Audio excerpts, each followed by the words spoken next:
So thanks for having me, although I guess you didn't really know I was coming. And my name is Susan, I think you know that by now, and I'm from Wellington in New Zealand, from the fellowship there, and I'd really like to thank the Lord. He's done so much in my life and my family's life.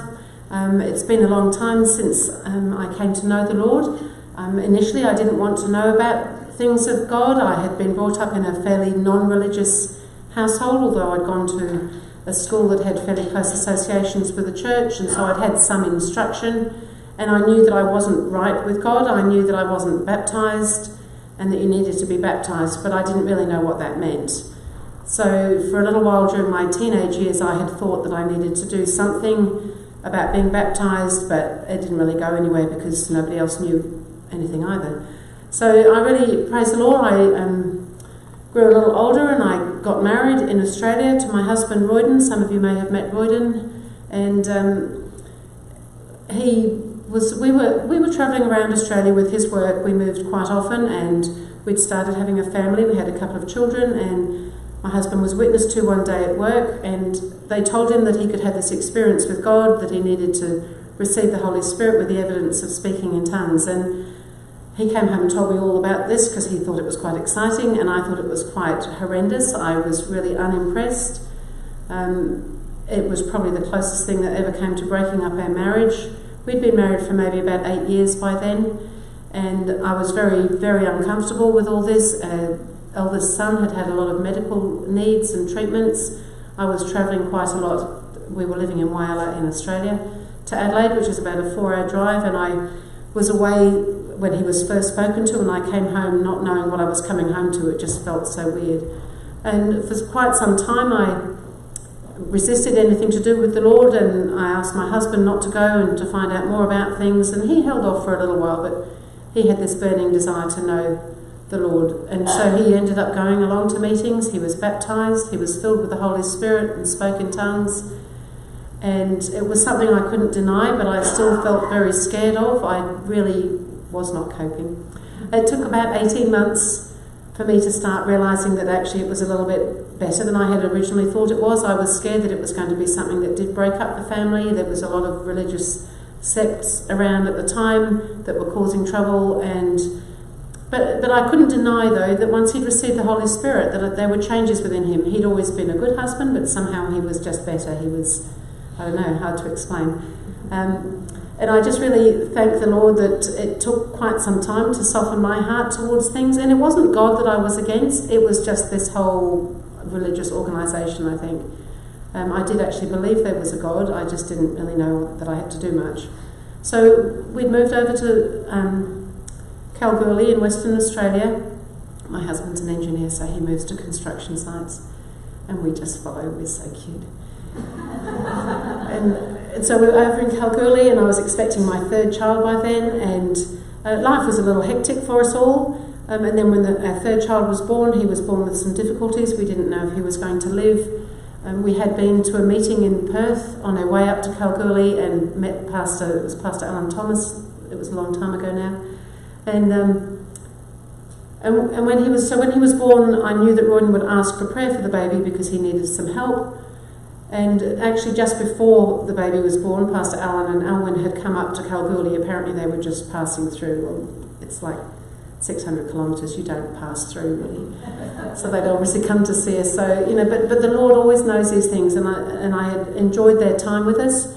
And so when Matthew was born and with the difficulties, I readily accepted prayer for him.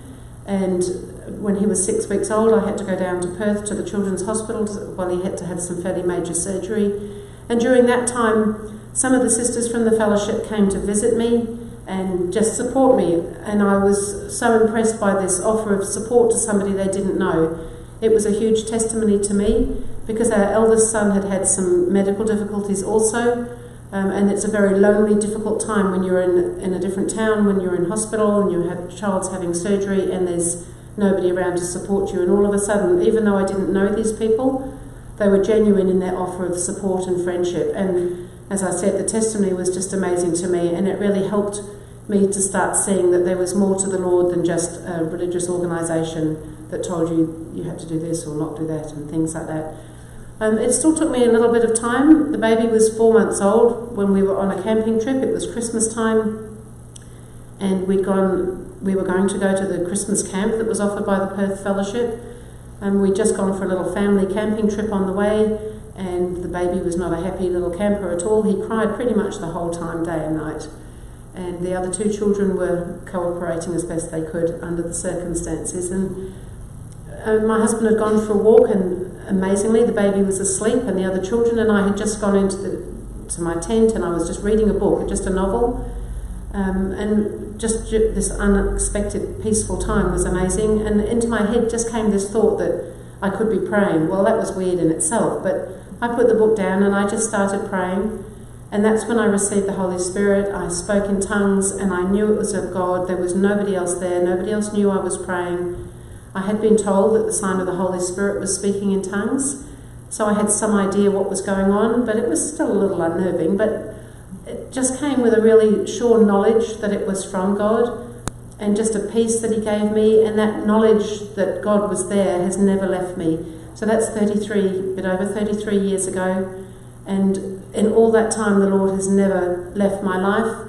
And I just really thank Him that even though I hadn't wanted to know Him when I was first told, when I did turn round and I responded to that thought that came into my head, that He was just there waiting to give me that Holy Spirit. And it's a very humbling concept that no matter what we do, God is there for us. And I just really thank Him for that. We've had numerous times when we've needed help from the Lord, particularly, of course, with the children. Our eldest son had a lot of surgery when he was young, and then when he was 15 he needed to have some more surgery. But it was interesting, on that trip when we were going on that little camping holiday, our son had to wear plaster splints every night. He was 6 by then, and he'd had all this stuff going on, and I know I just said to Royden at the time when we were packing up for that trip, if God can heal, now this is before I had received the Spirit, if God can heal, He can look after our son's feet. And I just put those splints in the bin, and off we went on our trip. And as I said, during that time was when I received, when he was 15, he needed to go and have some further surgery on his spine, and we were already in New Zealand by then, and I took him back to Melbourne for the treatment because we thought we were only in New Zealand on a temporary basis.